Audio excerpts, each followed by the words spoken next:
各位老友，大家好，歡迎返到一步一腳印，我阿水嘅頻道。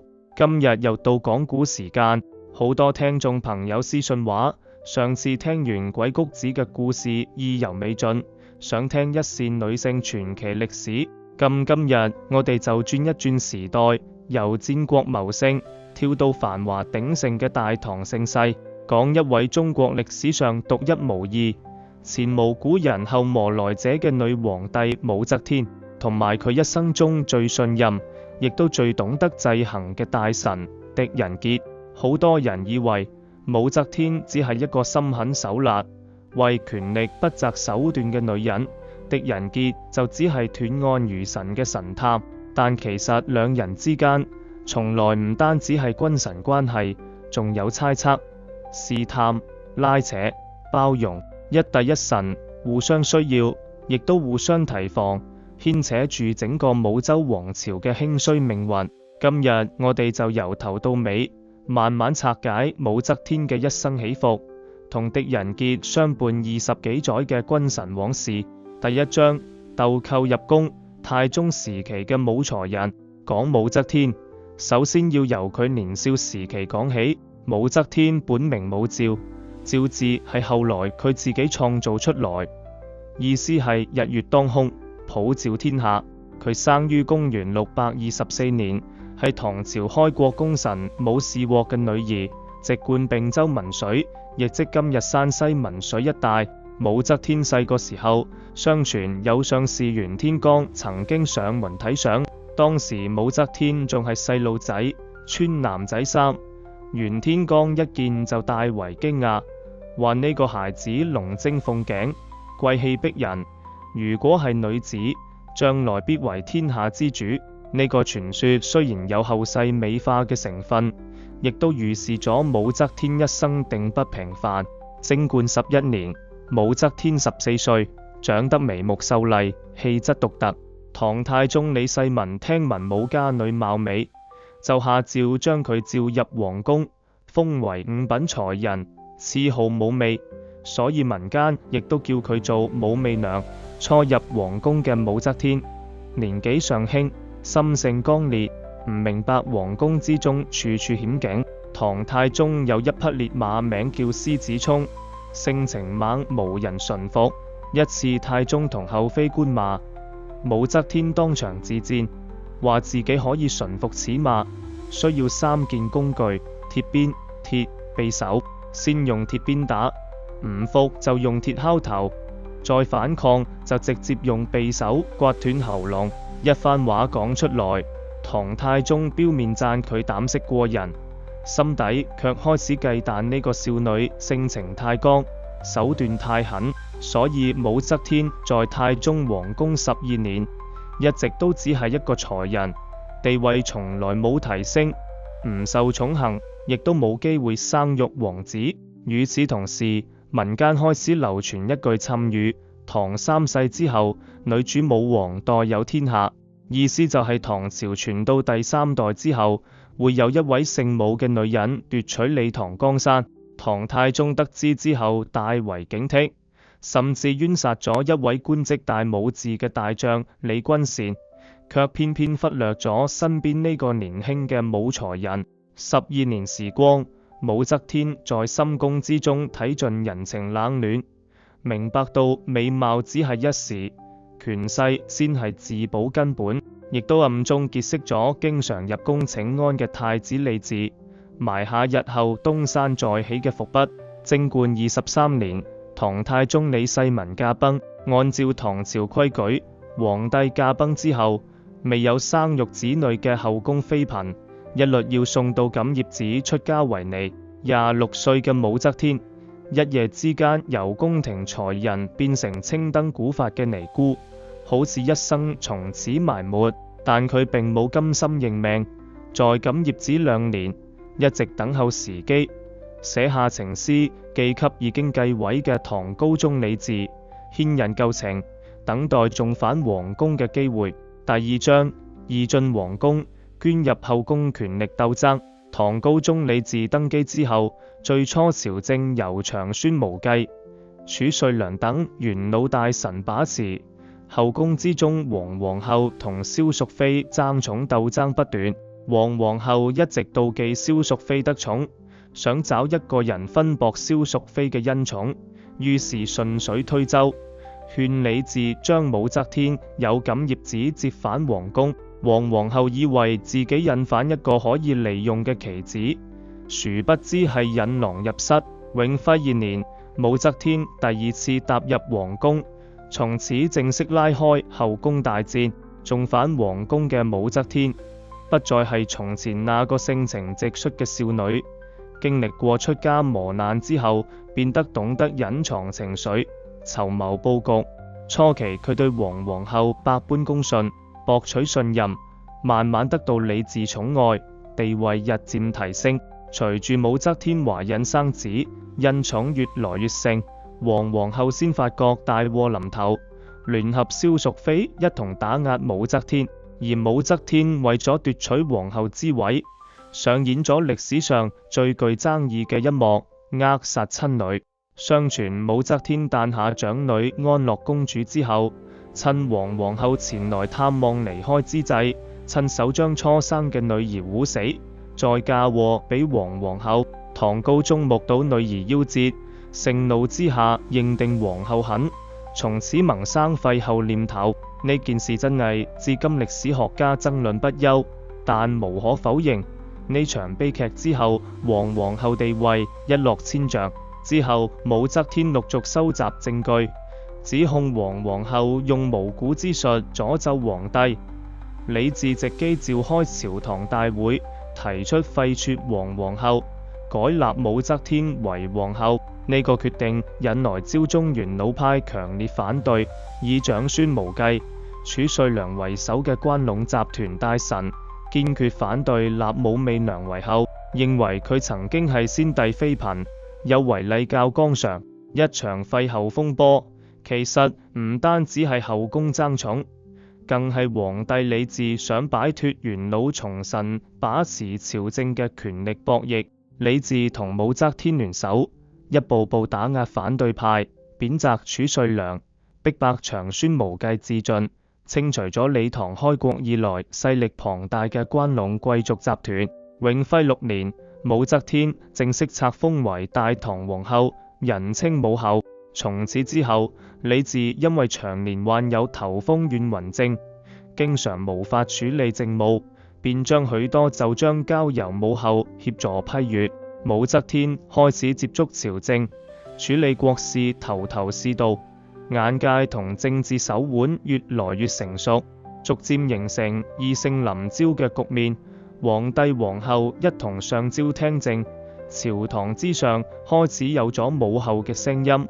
第3章，高宗駕崩，臨朝稱制掃平反對勢力。和道元年，唐高宗李治駕崩，武則天嘅親生兒子李顯繼位，係為唐中宗，武則天成為皇太后。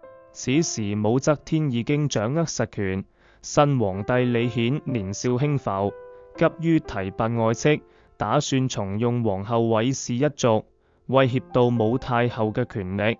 執政僅55日，武則天就毅然廢掉唐中宗，貶為廬陵王，流放房州。之後改立幼子李旦為唐養宗，將李旦軟禁在皇宮之中，大小政務全由武太后一人裁決，正式臨朝稱制。武則天大權在握之後，朝野之中不滿武後專權，想要恢復李唐天下嘅勢力，開始伺機反抗。首先起兵嘅係徐敬業，亦即初唐才子徐茂公李嘅孫兒，在揚州聚兵10萬造反，號召天下諸侯討伐武則天。當時駱賓王寫下千古檄文討武趙郃，筆鋒犀利，將武則天從私德到執政批評得體無完膚。傳說武則天閱讀檄文之時，非但沒有發怒，反而嘆息駱賓王咁有才華，卻不能為朝廷所用，可見佢胸襟確實異於常人。徐敬業叛亂最後被武則天派兵迅速平定。叛亂平息之後，武則天明白朝野之中反對勢力仍然眾多，於是開始從用來進臣、索元禮等酷吏，設立銅匭鼓勵告密，大肆清查反對官員，一時間朝堂之上人人自危。酷吏政治雖然幫武則天肅清反對勢力，但亦都製造大量冤獄，官場怨氣累積，民間輿論越來越大。而就在呢個動時期，狄仁傑正式走入武則天嘅視線，慢慢登上政治舞台。第4章，狄仁傑初入仕途。宦海幾度尋浮狄仁傑，字懷英，生於公元630年，比武則天細6歲，并州太原人。狄仁傑年輕時考中明經科入仕，一開始並唔係京城大官，只係地方基層官員，先後在便州、并州做判座、法曹，負責審理案件、管理刑獄。早年嘅狄仁傑為人正直剛毅，辦案公正廉明，不畏權貴，曾經被小官誣告貪污，當時撮職事嚴立本負責查案，審查之後發現狄仁傑不但無罪，反而才華出眾，操守過人，嘆佢為滄海遺珠，大力舉薦，狄仁傑先慢慢得到升遷機會。而鳳年間，狄仁傑升任大理寺丞，大理寺就相當於今日最高法院，負責全國積壓嘅冤案濟案。當時大理寺堆積咗幾年未審嘅案件17000餘宗，積壓如山。狄仁傑上任之後，日夜審理，廢寢忘餐，只用1年時間，就將17000多宗案件全部審理完畢，判罰分明。從此狄公斷案無冤訴嘅名聲開始傳遍天下。正因為辦案能力出眾，狄仁傑一步步由地方調入京城，在朝堂做官。呢個時候，武則天正處於臨朝稱制階段，一方面需要能臣治理國家，另一方面又要防範李唐舊臣反對自己，朝堂格局極度微妙。狄仁傑一開始並唔係武則天嘅親信，佢心底認同李唐社稷，卻又明白天下不能長期動亂，所以取一種中立穩重嘅立場，不刻意迎合武後專權，亦唔會盲目參與反叛，只堅持秉公執法，善待百姓。都正係呢種不偏不倚嘅處世態度，令武則天對狄仁傑產生興趣。武則天睇得出狄仁傑唔結黨，不營私，不貪財，不畏強權，雖然心向李唐，但並非亂黨，可以重用，亦需要提防。兩人長達20幾年嘅君臣緣分就此開始。第5章，武周代唐稱帝，天下易主，改朝換代。在初元年，武則天經過多年鋪墊，製造祥瑞，改換曆法，造字稱號，一步步為登基做準備。天授元年，公元690年，67歲嘅武則天正式廢除李唐國號，改國號為周，史稱武周，定都洛陽，稱神都，自立為皇帝，年號天授。就這樣，武則天成為中國歷史上唯一一位正式稱帝，掌握完整皇權嘅女皇帝。登基之後，武則天一面改革吏治，開科取士，鼓勵農桑，安撫邊疆，令社會經濟持續發展；另一面繼續制衡朝堂，用酷吏打壓反對勢力，皇權統治越來越牢固。不過稱帝之後，武則天亦都面臨一個千古難題：將來皇位應該傳俾邊一個？如果轉俾兒子，兒子姓李，日後必定恢復唐朝，武周政權一代而亡；如果傳俾武家侄兒武三思、武承志，雖然可以延續武氏江山，但侄兒始終唔及親兒親情深厚，死後未必有人供奉祭祀。立儲一事困擾咗武則天許多年，而呢個重大問題，最後都要交俾狄仁傑開解引導。武周初年，酷吏來進臣權勢滔天，隨意羅織罪名陷害大臣，滿招文武，無人敢得罪。狄仁傑亦都曾經被來進臣誣告謀反，打入天牢。入獄之後，狄仁傑深知酷吏刑訊殘酷，如果硬抗，只會被折磨致死，於是假意認罪，暫時保存性命，在暗中寫血書，人帶出監牢，上訴俾武則天。武則天收到血書之後，心有疑惑，親自提審狄仁傑。狄仁傑當面解釋自己認罪只係求生之計，並無謀反之心。武則天查核之後，雖然赦免咗狄仁傑死罪，但仍然將佢貶官外放，發配到彭澤做縣令。貶官彭澤嘅幾年，狄仁傑遠離京城紛爭，在地方體察民情，救濟災民，深得百姓愛戴。而武則天留佢在外，亦都係一種考驗，睇狄仁傑貶官之後會唔會心懷怨恨，勾結舊臣。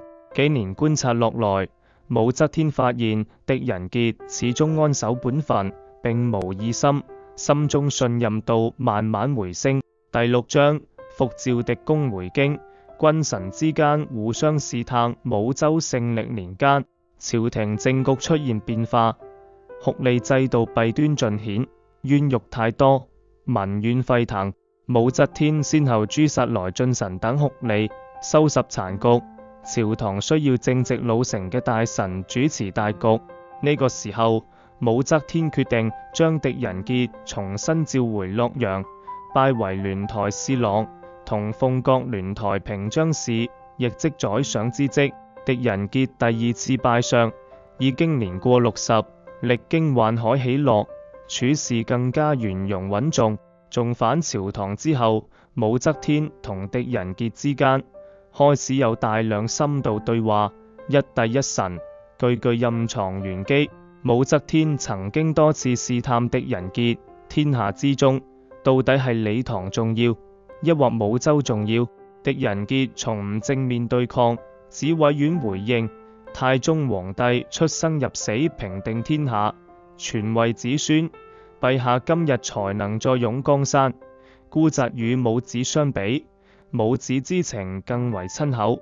陛下傳位王子，千秋萬世之後，兒子一定會供奉母親太廟。若傳位侄兒，從未聽說侄兒會將姑姑供奉在宗廟之中。每一次談及儲君問題，狄仁傑都循序善誘，唔強行勸諫，只講人情倫理，後世祭祀，慢慢動搖武則天想立武氏侄兒嘅念頭。武則天亦都好欣賞狄仁傑嘅處事智慧，明白呢位宰相剛而不泄，直而不愚，咁講真說，卻又懂得分寸，唔會公然挑戰皇權。所以武則天對狄仁傑格外禮遇，平時稱呼狄仁傑為國老，唔直呼其名，睇出佢年紀老邁，准許佢上朝，唔用行跪拜大禮，更叮囑朝臣非軍國大事，盡量唔好煩擾狄國老。不過禮遇歸禮遇，武則天始終保持帝王嘅戒心。有一次，武則天將一封誣告狄仁傑結黨營私嘅告密信交俾狄仁傑睇，試探佢粉認。狄仁傑看完之後，並沒有要求追查告密者，只回覆：臣願意陛下容納直言，唔好被讒言蒙蔽。至於他人毀謗，臣無所懼。從容不迫嘅回應，令武則天更加佩服狄仁傑嘅胸襟。第7章，狄仁傑考棋局，舉薦能臣安天下。隨住年歲漸長，武則天身體越來越衰弱，皇儲問題迫在眉睫。武三思、武承志不斷派人遊說，希望女王立自己為太子，而昭宗李唐舊臣亦都暗中盼望老寧王李顯返京復位。朝堂分成兩派，矛盾一觸即發。狄仁傑身為宰相，明白強行上諫只會適得其反，於是取循序漸進嘅方式，藉機勸諫。有一次，武則天做夢，夢見自己下雙陸棋，卻屢次落敗。醒來之後，百思不解，召狄仁傑前來解夢。狄仁傑借夢預示雙陸棋不勝，係因為無子可用。天意提醒陛下，王治乃天下根本，不可久虛。趁機再次勸說武則天接回廬陵王李顯。經過狄仁傑多次開導，武則天終於心動，秘密派人將流放14年嘅廬陵王李顯接返洛陽。李顯返京之後，武則天將佢葬在鐮後，再召狄仁傑入宮議事。狄仁傑慷慨陳詞，懇請迎回王子，言辭懇切，聲淚俱下。武則天此時先掀開簾幕，對狄仁傑講：朕將太子還俾你。君臣二人當場落淚，困擾武周多年嘅儲位之爭，終於塵埃落定。解決咗立儲大事之後，狄仁傑知道自己年事已高，餘下歲月不多，必須為將來李唐復辟鋪好道路，於是開始暗中舉薦人才，後世稱之為桃李滿門。當時武則天叫狄仁傑推薦賢才擔任宰相，狄仁傑先後舉薦張柬之、姚崇、桓彥範、敬輝等數十人。武則天一度疑惑：你舉薦咁多人，豈不是結黨？狄仁傑回答：臣舉薦人才，只為國家社稷，並非私心結黨。而狄仁傑舉薦嘅張柬之，日後就係發動神農政變，逼迫武則天退位，恢復李唐江山嘅關鍵人物。狄仁傑一生從未謀反，卻透過舉薦能臣，悄悄下一盤大局，既顧及當下政局穩定，亦為將來社稷回歸李唐做好鋪墊。呢一招正正體現咗狄仁傑高明嘅處世智慧。第8章，國老辭世。女皇室依靠朝堂再動9世元年，公元700年，71歲嘅狄仁傑積勞成疾，在洛陽病逝。狄仁傑離世嘅消息傳入皇宮，武則天當場悲痛落淚，長嘆一句：朝堂空矣。短短4個字，道出女皇心底嘅失落。滿朝文武之中，唯有狄仁傑一人，既能講真說勸諫自己，又懂得體諒帝王苦衷，既心向李唐，又不會輕舉妄動擾亂朝政，係武則天晚年最信賴亦最放心嘅大臣。狄仁傑一走，再無人可以調和朝堂各方勢力，武則天亦失去咗一位可以傾訴商量嘅寵臣。狄仁傑死後，武則天為之廢朝3日，追贈文昌右相，諡號文惠。此後每逢朝廷遇有難題，武則天時不時就會嘆息：如果狄國老尚在，就唔會有咁多煩惱。狄仁傑離世之後，武則天晚年開始寵信張易之、張昌宗兩兄弟，二張恃寵專權，插手朝政，令朝堂局勢再度混亂。文武大臣對二張橫行霸道極度不滿，矛盾累積越來越深，一場政變正在醞釀。神農元年，公元705年，狄仁傑生前舉薦嘅宰相張柬之，聯合桓彥範、敬輝等大臣，聯合禁軍，發動神農政變，闖入皇宮誅殺二張，包圍長生殿，逼迫82歲嘅武則天退位，傳位太子李顯。李唐王朝正式復辟。被逼退位之後嘅武則天，遷居上陽宮，失去皇權，鬢髮一夜花白，氣勢盡散。同年冬天，武則天在上陽宮病逝，享年82歲。臨終之前，武則天留下遺囑，去掉帝號，改稱則天大聖皇后，與唐高宗合葬乾陵，陵前立一塊無字碑，是非功過留俾後世人評閱。第9章，一帝一臣。細閱武則天與狄仁傑嘅相處之道，回望武則天同狄仁傑20多年嘅君臣交集，好多人都會問，武則天手段狠辣，猜忌心極重，點解偏偏容得下狄仁傑不斷勸諫歸還李唐天下？其實當中有幾層道理。第一，武則天明白狄仁傑嘅勸諫唔係為咗推翻自己，而係為咗社稷長遠穩定。狄仁傑從來唔煽動叛亂，只係從倫理大局出發勸諫立儲，並無謀反實質行動，所以武則天能夠包容。第二，武則天雖然執掌皇權大半世，但始終係孤家寡人，身邊無人可以真心交心，酷吏只識奉承，武士質疑只識謀奪皇位。李唐舊臣大多充滿敵意，唯有狄仁傑可以公私分明，既是臣子，亦算得上可以商量心事嘅長者。女王心底其實有一份依賴。第三，狄仁傑懂得進退分寸，剛柔並濟。面對皇權，佢敢於直言，但唔會強行硬碰；面對朝政，佢秉公辦事，卻唔會結黨擴張勢力。正因為狄仁傑懂得諫而不擊，忠而不逆，先能夠在武周險惡嘅朝堂之中善始善終。而武則天呢一位千古女帝，一生充滿爭議。有人話她為權力犧牲親情，手段殘酷；亦有人讚她打破門閥，革新吏治，包容諫言，推動大唐盛世延續。佢一生由才隱、尼姑、皇后、皇太后，最後登上帝位，縱橫政壇60餘載，憑一己之力，在男權至上嘅封建時代撐起一個王朝。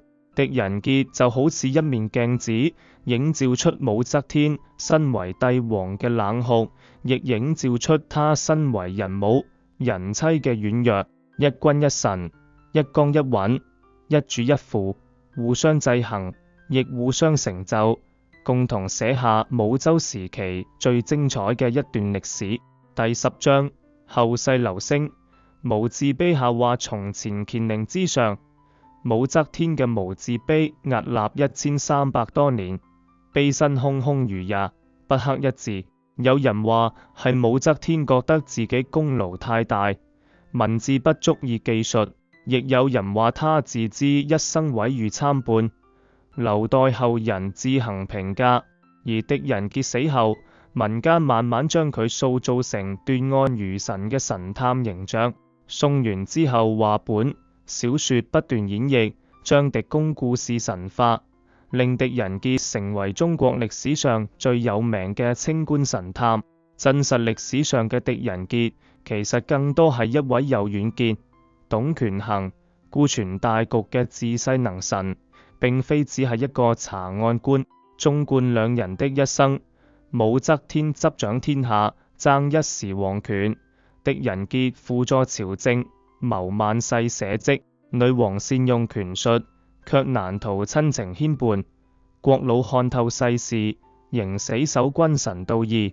兩人相遇於大時代之中，彼此提防，亦彼此珍惜，成就咗一段千古難再嘅君臣傳奇。